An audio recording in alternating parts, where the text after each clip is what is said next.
अस्सलाम वालेकुम। आज का जो हमारा टॉपिक है वो है सिंपल हार्मोनिक मोशन या सिंपल हार्मोनिक ऑसिलेटर। ठीक है, इसमें हम देखेंगे सबसे पहले हम इसका थोड़ा सा कॉन्सेप्ट देख लेते हैं और फिर हम उसकी डेफिनेशन की तरफ आएंगे कि एक्चुअली उसकी डेफिनेशन क्या है। मैं आपको इसके थ्रू बताऊंगी। हम लोगों ने लिखा है कि start with spring resting on a horizontal. ठीक है, एक स्प्रिंग है और हॉरिजॉन्टल पे है, फ्रिक्शनलेस सरफेस पे है। वो फिक्स वन एंड हमने उसका एक एंड फिक्स कर दिया और दूसरा जो है ना वो हमने मूवेबल रखा है ताकि उसको इजीली मूव करवाया जा सके। Fix one end to an unmovable object and the other to a movable object.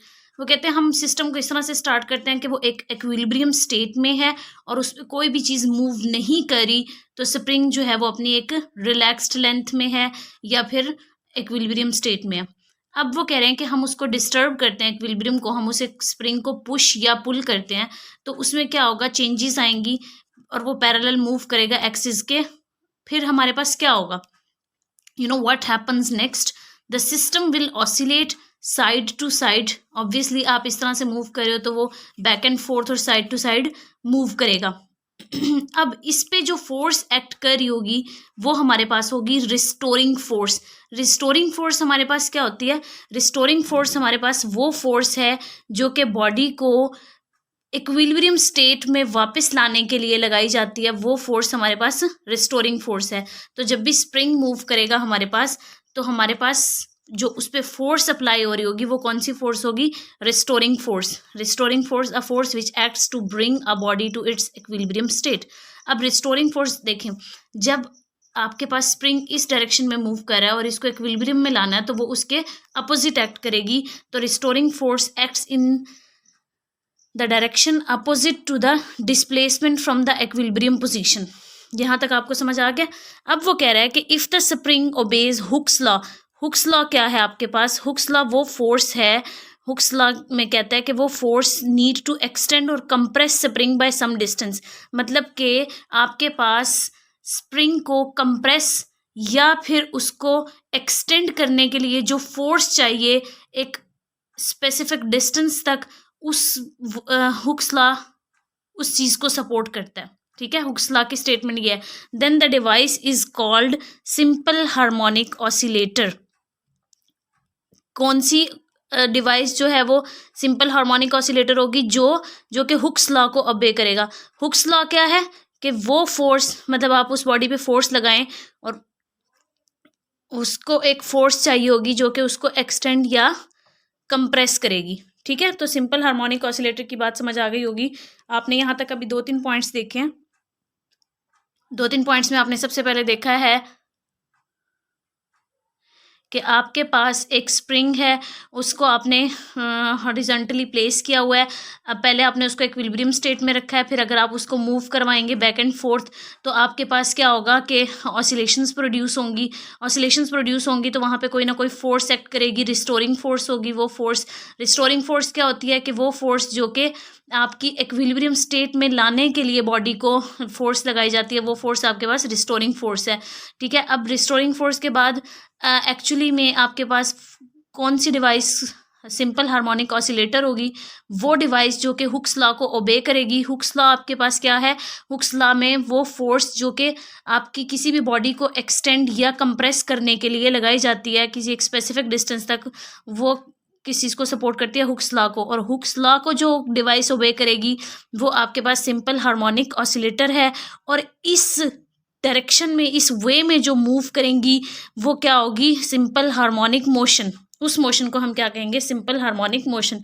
वो डिवाइस सिंपल हार्मोनिक ऑसिलेटर कहलाएगी and the way it moves is called simple harmonic motion. अब हम एनालिसिस की तरफ चलते हैं। एनालिसिस में हम स्टार्ट करते हैं with F is equal to ma second law of motion से।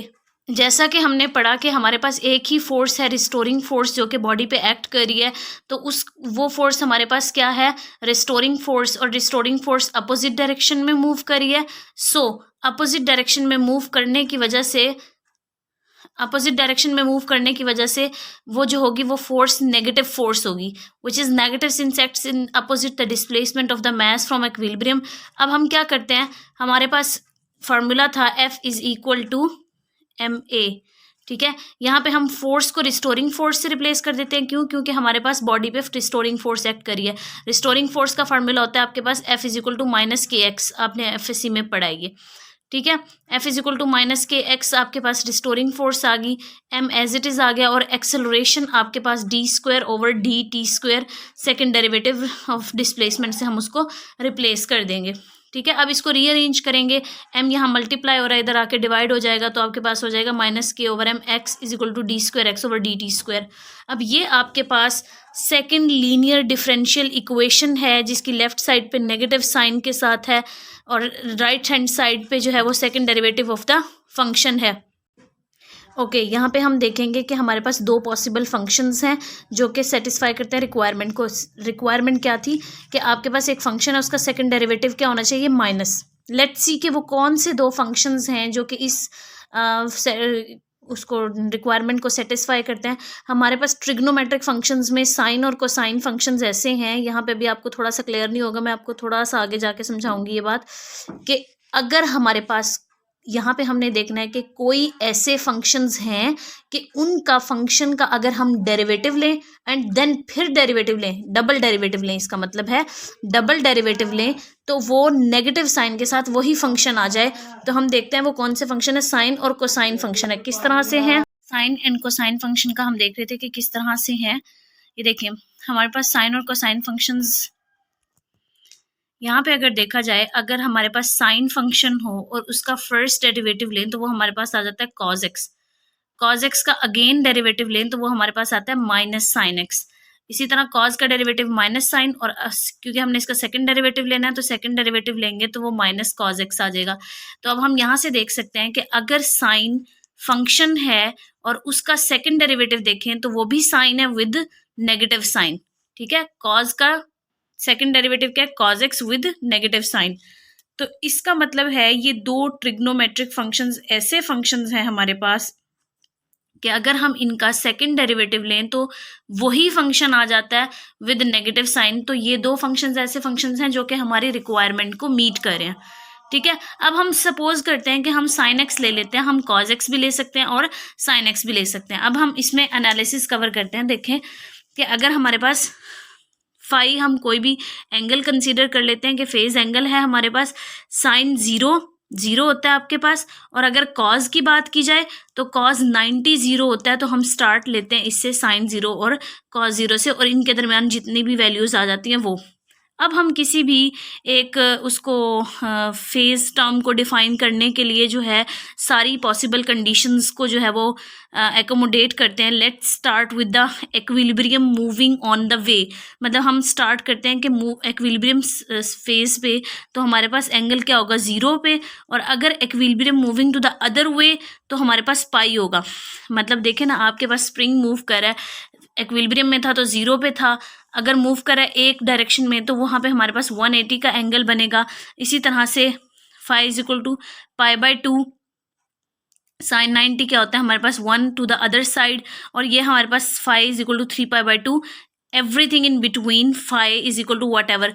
मतलब हमने इसकी सारी की सारी कंडीशंस को यहाँ पे एंगल्स की कंसिडर कर लिया है।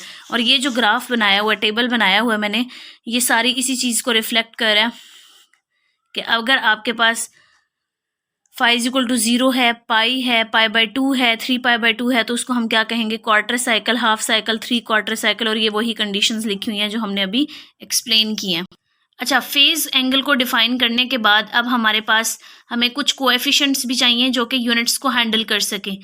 The solution to our differential equation is an algebraic equation position as a function of time x of t that is also a trigonometric function। अब वो position की तरफ आ गया, वो यहाँ पे एक बात बता रहा है कि जितने भी ट्रिग्नोमेट्रिक फंक्शंस होते हैं वो आपके पास रेशियोज होते हैं। रेशियोज किस तरह से होता है, वो एक एग्जांपल दे रहा है कि सपोज हमारे पास एंगल है, एंगल जो है वो आपके पास angle is the ratio of an arc length to the radian. अब यहाँ पे आर्क लेंथ को वो रिप्रेजेंट कर रहा है एस से और रेडियन को वो आर से, तो this is also a ratio, और एंगल की डेफिनेशन बता रहा है वो। यहाँ पे अगर हम देखा जाए तो एस हमारे पास आर्क लेंथ है, लेंथ को भी मीटर में मेजर करते हैं और रेडियन को भी, तो वो हमारे पास क्या हो जाता है, यूनिटलेस। इस तरह से हमारे पास जो एंगल है वो क्या हो गया, यूनिटलेस। ठीक है, तो यहाँ बता रहा है कि हमारे पास जितने भी ट्रिग्नोमेट्रिक फंक्शंस हैं वो डायमेंशनलेस होते हैं और यूनिटलेस होते हैं। अब नेक्स्ट में वो एंगुलर फ्रीक्वेंसी को डिफाइन कर रहे हैं। एंगुलर फ्रीक्वेंसी एक्चुअली क्या होती है, आपके पास rate of change of phase angle, ठीक है, कि किसी भी फेज एंगल में जो रेट ऑफ चेंज है उसे हम क्या कहते हैं, एंगुलर फ्रीक्वेंसी। एंगुलर फ्रीक्वेंसी को हम रिप्रेजेंट करते हैं ओमेगा से। Omega is equal to d∅/dt। तो ओमेगा यूनिट ऐसा यूनिट उसने बता दिया है एंगुलर फ्रीक्वेंसी का, वो रेडियन पर सेकंड है, which reduce to an inverse second. इसका मतलब क्या है, which reduce to an inverse second. ये मैं आपको इससे बताती हूँ अभी मैथमेटिकल से, since the radian is a dimensionless. अब देखें, जो आपके पास फेज एंगल था उसका यूनिट था रेडियन और टी का आपके पास सेकंड। तो अगर रेडियन को हम देखा जाए तो वो 1 उसकी वैल्यू होती है आपके पास, तो 1/s is equal to s inverse. तो वहाँ पे ये यही कह रहा है कि विच रिड्यूस को रिड्यूस कर देता है टू ना इनवर्स सेकंड। तो s inverse means inverse second, that is the radian is dimensionless. अब हम आ जाते हैं कि पीरियोडिक सिस्टम्स क्या होते हैं या पीरियड क्या होता है, आपके पास फ्रीक्वेंसी क्या होती है। तो periodic system is one in which the time between repeated events, कि जो रिपीटेड इवेंट्स हैं, बार बार रिपीट हो रहे हैं, उसका जो उसके दरमियान जो टाइम है अगर वो कांस्टेंट रहे, मतलब चेंज ना हो, तो वो आपके पास पीरियोडिक होगा। और अगर वही टाइम चेंज हो जाए तो कांस्टेंट ना हो तो वो हमारे पास क्या होगा, ए पीरियोडिक सिस्टम। अब पीरियड क्या है, the time between repeated events in a periodic system is called period. ये तो हम इसको टाइम से रिप्रेजेंट कर रहे हैं। इसका फार्मूला है टी, इसको कैपिटल टी से रिप्रेजेंट करते हैं। Capital T is equal to T/n, that is also a unitless, ठीक है। क्यों? क्योंकि आपके पास जो n है वो उसकी वैल्यू 1 है, तो ये आपके पास क्या हो जाएगा, यूनिटलेस हो जाएगा।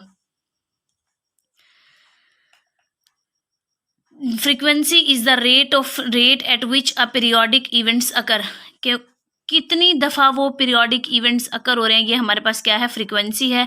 f is equal to n/t, तो आपके पास n की वैल्यू 1 आ जाएगी, तो यहाँ पे इनवर्स सेकंड आ जाएगा, जो कि है आपके पास, ये देखें, हर्ट्स कहते हैं हम फ्रीक्वेंसी के यूनिट को। Hertz 1/s is equal to s की पावर -1 या s इनवर्स। पीरियड और जो फ्रीक्वेंसी है वो आपस में एक दूसरे के इन्वर्स होते हैं। f is equal to 1/t या t is equal to 1/f। अब आपके पास एंगुलर फ्रीक्वेंसी का फार्मूला था 5/t, तो यहाँ पे आपके पास एंगुलर फ्रीक्वेंसी में जो फेज था वो 2π रेडियन होता है टोटल, और t 1 पीरियड। तो आप इसको कैसे करोगे, f की वैल्यू भी पुट करोगे। f is equal to n/t था, तो n 1 साइकिल होते हैं और t 1 पीरियड। अब इसको आप डिवाइड कर दोगे ω/f। यहाँ पे हम प्रूव करने जा रहे हैं 2πf वाला फार्मूला, इसलिए हम इसको ये प्रोसीजर से गुजार रहे हैं। ω/f, ओमेगा की वैल्यू थी 2π radian over 1 period is divided by 1 cycle over 1 period. 1 period से कैंसिल हो जाएगा, तो आपके पास रह जाएगा 2π रेडियन ओवर 1 साइकिल। अब recall that both radian and cycle are unitless, क्योंकि ये यूनिटलेस हैं तो इसलिए हम क्या करेंगे, ω/f is equal to 2π radian over 1 cycle. Unitless हैं तो यूनिट्स को इसको रिमूव कर देंगे, तो 2π/1 इज इक्वल टू 2π आ जाएगा। तो अगर हम इसको रीअरेंज करें तो omega is equal to f यहाँ डिवाइड हो रहा है तो वहाँ जाके मल्टीप्लाई हो जाएगा, that is omega is equal to 2πf। तो ये हमने इसको प्रूव करना था, इसलिए हम इसको सारे इस प्रोसीजर से गुजारा। अब हम नेक्स्ट मूव करते हैं एम्पलीट्यूड की तरफ। एम्पलीट्यूड का फॉर्मूला आपके पास होता है x is equal to a sin 2πft plus phi. यहाँ पे x जो है वो पोजीशन है, a एम्पलीट्यूड है, f फ्रीक्वेंसी है और t टाइम है, और f फाई जो है वो फेज शिफ्ट है या एंगल है। इन सब के यूनिट्स मैंने आपको यहाँ बता दिए हैं कि x को हम पोजीशन को मीटर सेंटीमीटर में भी कर सकते हैं, एम्पलीट्यूड को भी, फ्रीक्वेंसी को हर्ट्ज में, और टाइम को सेकेंड में, और एंगल को रेडियन में। ठीक है, अब हम यहाँ पे इसका फर्स्ट डेरिवेटिव लेंगे इस इक्वेशन का, x is equal to a sin 2πft plus phi. First derivative किस तरह से आ जाएगा, पहले हम जब भी हमने डेरिवेटिव लेना हो, आप लोगों को याद है जब मैंने डेरिवेटिव पढ़ाया था, तो 2πft जो इसका एंगल होता है, पहले उसका जो डेरिवेटिव है वो स्टार्ट में आ जाएगा, तो 2πf और a ये वाला आ जाएगा। t के रिस्पेक्ट ले रहे हैं तो t हमारे पास क्या आ जाएगा, देखें 2πft का डेरिवेटिव लो विद रिस्पेक्ट टू t है, तो हमारे पास 2πf इसका डेरिवेटिव आ जाएगा, प्लस फाई कांस्टेंट होगा, इसका 0 हो जाएगा, तो सिर्फ 2πf हो जाएगा, तो 2πf a आ जाएगा, और साइन का डेरिवेटिव कॉस होता है तो 2πft प्लस फाई आ जाएगा। इसको अच्छी तरह से आप देख लें इसका अब हमने लेना है सेकंड डेरिवेटिव। यहाँ पे हमारे पास है 2πf(a) cos 2πf(t + phi। Cos का सेकंड डेरिवेटिव हमारे पास क्या आ जाएगा, साइन। कॉस का डेरिवेटिव साइन होता है, तो हमारे पास इसका डेरिवेटिव आ जाएगा साइन 2πf(t + phi। तो 4π² f² a sign 2πf(t + phi। अच्छा, अब हमारे पास एक इक्वेशन थी स्टार्टिंग में, मैंने आपको बताई थी कि -k/m x = d² x/dt²। यहाँ पे हम वैल्यूज पुट कर देंगे। x की वैल्यू पुट करेंगे जो कि अभी हमने ली थी a साइन 2πf(t + phi, और d² x/dt² की वैल्यू जो आपके पास आई है वो पुट कर देंगे। ठीक है, यहाँ पे cos का डेरिवेटिव माइनस साइन होता है, तो यहाँ पे माइनस भी आएगा, तो ये वो माइनस यहाँ पे लगाया हुआ है मैंने। ठीक है, इसको सिंप्लीफाई करेंगे, sine 2πf(t + phi sine 2πf(t + phi से कैंसिल हो जाएगा, a से कैंसिल हो जाएगा, तो आपके पास माइनस माइनस से कैंसिल हो जाएगा, आपके पास रह जाएगा k/m = 4π² f। तो यहाँ से f² की वैल्यू निकालें तो वो क्या रह जाएगी, k/m 4π²। f² रीअरेंज करें k/4π² m। अगर हम इसको स्क्वायर रूट लें तो स्क्वायर रूट से कैंसिल हो जाएगा, तो ये रह जाएगा 1/2π k/m²। ये आपने पहले पढ़ा हुआ है फॉर्मूला, यहाँ पे आपको समझ आ गई होगी कि कैसे प्रूफ करते हैं इसको। ठीक है, जो कि रिफ्लेक्ट करा हमारे पास कि simple harmonic motion evolves over time like a sine function with a frequency that depends upon the stiffness of the string force and the mass of the mass in motion। इस equation को explain कर रहा है। यहाँ पे वो बता रहा है कि जो स्टिफर स्प्रिंग है वो उसकी ऑसिलेशंस जो है वो ज़्यादा होंगी, वो ज़्यादा फ्रिक्वेंटली ऑसिलेट करेगा as compare to large mass वाले की निस्बत, वो लेस फ्रिक्वेंटली मूव करेगा या ऑसिलेट करेगा। क्लियर है? अगर कोई क्वेश्चन है आपका तो आप मुझसे कर सकते हो। Thank you.